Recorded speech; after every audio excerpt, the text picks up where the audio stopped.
Movie की शुरुआत में हम मार्क को देखते हैं जो सुबह सोकर उठता है, मगर उसका अलार्म बजता ही नहीं है और ना ही उसके घर में लाइट होती है और उसके घर में पानी भी नहीं आ रहा होता है। मार्क को सुबह जल्दी जॉब पर जाना होता है, इसलिए वो बड़ी मुश्किल से रेडी होकर अपने जॉब पर जाने के लिए निकल रहा होता है और जब वो अपने घर के डोर को खोलने की कोशिश करता है तो उसका डोर नहीं खुलता है, जिसके बाद मार्क को लगता है कि कोई उसके साथ मजाक कर रहा है। अब इसके बाद जब मार्क अपनी ताकत लगाकर डोर को खोलने की कोशिश करता है तो वो देखता है कि उसके डोर को सील्ड की वजह से बंद कर दिया गया है। अब इसके बाद मार्क अपनी वाइफ केरन से बात कर रहा होता है, तभी उसका फोन कट जाता है और अब उसके फोन में सिग्नल भी नहीं आ रहा होता है। जिसके बाद मार्क अपनी विंडो के पास जाता है और देखता है कि अलग अलग बिल्डिंग में भी लोग उसकी तरह कैद हो चुके हैं और उनके घर में बिजली भी नहीं है। वो सभी लोग मदद मांग रहे होते हैं। अब यहाँ पर मार्क ऐसे लोगों को देखता है जिन्होंने वायरस सेफ्टी ड्रेस पहना होता है, मगर मार्क उन पर ध्यान नहीं देता है और वो एक हथौड़े से अपने डोर को तोड़ने की कोशिश करता है, मगर वो हथौड़ा आकर मार्क को ही लग जाता है, जिस कारण मार्क जख्मी हो जाता है।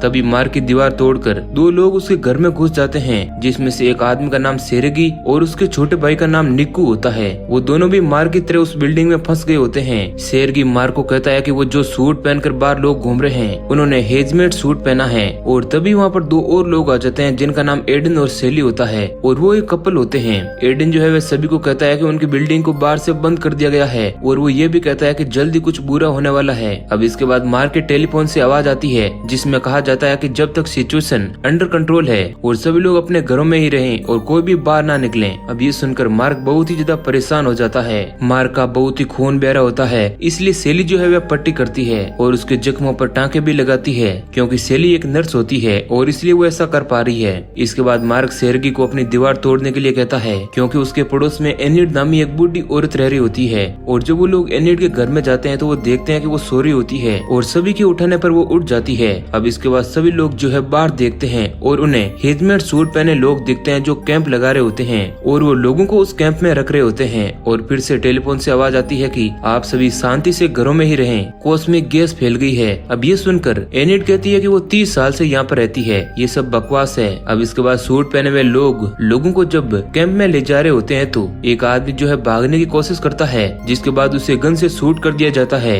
अब ये देखते ही सभी लोग जो है बहुत ही ज्यादा घबरा जाते हैं। अब इसके बाद सेरेगी देखता है कि सूट पहने हुए लोग बिल्डिंग में चले जाते हैं और जो लोग उनके साथ नहीं जाना चाहते हैं उन्हें जबरदस्ती उठाकर वे लोग अपने साथ ले जाते हैं। अब इसके बाद सभी लोग एक साथ बैठे हुए होते हैं और सोचते हैं कि हमें हेजमेट सूट वालों के आने से पहले ही किसी भी तरह इस दरवाजे को तोड़कर यहाँ से निकलना होगा, नहीं तो हमारी हालत और भी ज्यादा बुरी हो जाएगी। अब इसके बाद मार्क को याद आता है कि उसके घर में बहुत सारे केमिकल पड़े हुए हैं और उस केमिकल की मदद से हम दरवाजे की सील्ड को पिघला सकते हैं। और फिर सभी लोग केमिकल को ढूंढते हैं और कुछ चीजें मिक्स करने के बाद वो एक मिश्रण रेडी करते हैं और वो उस मिश्रण को सील्ड में डालते हैं, जिसके बाद वो मिश्रण का असर होने लगता है और डोर की सील्ड पिघल जाती है, जिस कारण डोर खुल जाता है। और फिर सभी लोग दूसरा प्लान बनाते हैं और वो ये सोचते हैं कि कैसे वो इस बिल्डिंग से सेफ होकर निकलेंगे, क्योंकि उस बिल्डिंग के ऊपर स्नाइपर्स बैठे हुए हैं। और जब सभी लोग इस प्लान को रेडी कर रहे होते हैं तो वो देखते हैं कि निक्कू तो वहाँ पर है ही नहीं, जिसके बाद सभी लोग जो है निक्कू को ढूंढने लगते हैं। और इधर हम निक्कू को देखते हैं जो हवा निकलने वाले पाइप के अंदर घुसकर नीचे वाले फ्लोर पर चला जाता है, जहाँ वो देखता है कि हेजमेट सूट पहने लोग जो है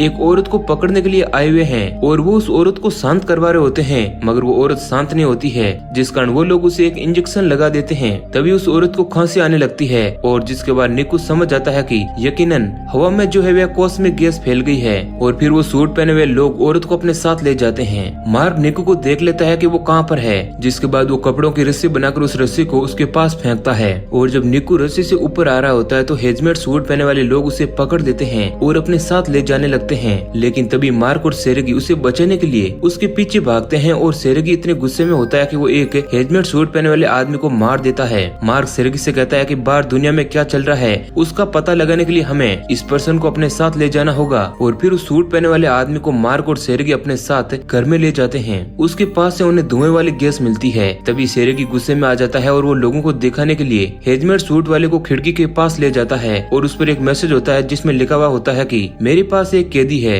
ये देख बाहर के सभी लोग बहुत ही खुश होते हैं। इसके बाद पता चलता है कि उस सूट में एक लड़की होती है जिसका नाम हेजल होता है और हेजल के रेडियो से पता चलता है कि बाहर की सिचुएशन आउट ऑफ कंट्रोल हो गई है, जिसके बाद हेजल कहती है कि वो यहाँ पर उन लोगों की मदद करने के लिए आई है। तभी मार्क हेजल का सूट उतारने की कोशिश करता है, मगर हेजल उसे ऐसा नहीं करने देती है। इसके बाद मार्क हेजल को इतना डरा देता है कि हेजल सारी सच्चाई मार्क को बताने लगती है और वो कहती है कि एक रेट ऑफ प्रोग्रेशन वायरस इस शहर में फैल चुका है, जिससे लोगों की जान जा रही है। और उसके सिम्टम्स ये है खांसी आना, सांस बराबर से न आना और अच्छी तरह से दिखाई नहीं देना। और अब ये वायरस दूसरी स्टेज पर पहुंचने वाला है, जो कि बहुत ही खतरनाक है। और वैज्ञानिक इस वायरस का इलाज खोज रहे हैं, मगर अभी तक वो इस वायरस का एंटीडोट नहीं बना पाए हैं। फिर मार्क हेजल से पूछता है कि ये फोन के नेटवर्क क्यों उड़ा दिए गए हैं। तब हेजल बताती है कि सरकार नहीं चाहती है कि इस वायरस के बारे में लोगों को पता चले, नहीं तो लोगों में डर का माहौल फैल जाएगा। और हेजल कहती है कि यहाँ पर जितने भी लोग मौजूद हैं, उनमें से 50% लोगों के अंदर वायरस आ चुका होगा। अब ये सुनकर सेर्गी अपने गुस्से पर से कंट्रोल को खो देता है और हेजल के सूट को फाड़ देता है, जिसके बाद हेजल बहुत ही ज्यादा डर जाती है और वो अपने जेब में से एक इंजेक्शन निकालकर खुद को लगाने वाली होती है। तभी सेर्गी हेजल से वो इंजेक्शन छीन लेता है और उस इंजेक्शन को खुद के पास रख लेता है। हेजल बताती है कि इस बात के बहुत ही कम चांस है कि ये डॉक्टर इस वायरस का एंटीडोज बना सके।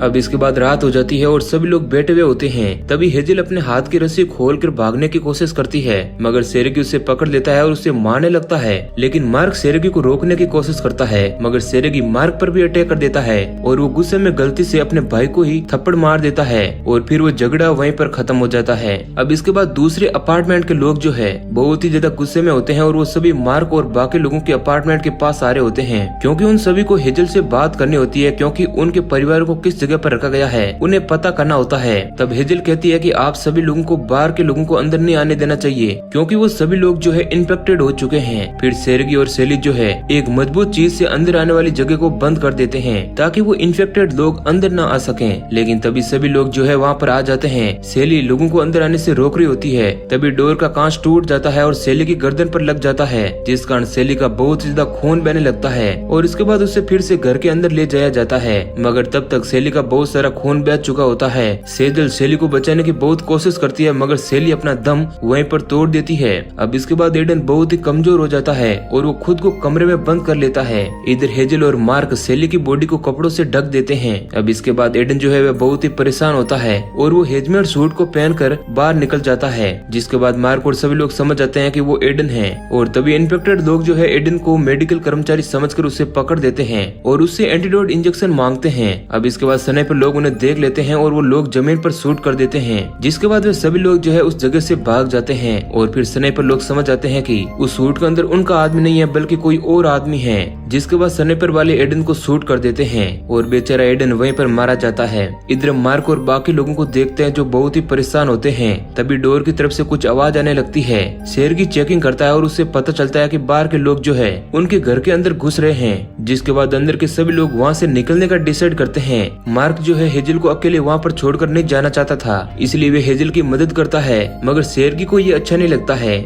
इसलिए वे बेसबॉल के बैट से मार्क को मारकर उसे बेहोश कर देता है। अब थोड़ी देर बाद मार्क को होश आ जाता है और वो विंडो के बाहर देखता है तो उसे दो आदमी दिखते हैं जिन्होंने हेजमेट सूट पहने हुए होते हैं और वो जहरीली गैस उस जगह पर छोड़ने वाले होते हैं। मगर मार्क जो है अपने साथियों को ढूंढ लेता है और उनके पास जाता है और वो सेर्गी को मारने लगता है, मगर एनिड के कहने पर वो उसे छोड़ देता है। और तभी बिल्डिंग में जो है जहरीली गैस छोड़ दी जाती है, जिसके बाद सभी लोग वहाँ से भागने की कोशिश करते हैं। तभी मार्क को हेजल की बॉडी दिखती है, यानी कि हेजल मर चुकी है। ये देख मार्क को बहुत ही अफसोस होता है। अब इसके बाद उस जगह पर बिल्डिंग के लोग आ जाते हैं। सेर्गी सभी लोगों को मारने लगता है और बाकी सभी लोग सेर्गी को पकड़ लेते हैं। सेर्गी मार्क से मदद मांगता है, मगर मार्क दरवाजे को लॉक करके वहाँ से चला जाता है। अब इसके बाद मार्क, निकू और एनिड छत के ऊपर आ जाते हैं और वो सभी लोग बहुत दिनों के बाद खुली हवा में बैठे हुए होते हैं। अब इसके बाद वो सभी वहीं पर सो जाते हैं और अगली सुबह जब वो लोग उठते हैं तो देखते हैं कि एनिड जो है वह होश में नहीं है, बल्कि वो तो सोते सोते ही मर चुकी है। और फिर मार्क एनिड को वहीं पर छोड़कर बाहर निकल जाता है और निकू को अपनी पीठ पर बैठा देता है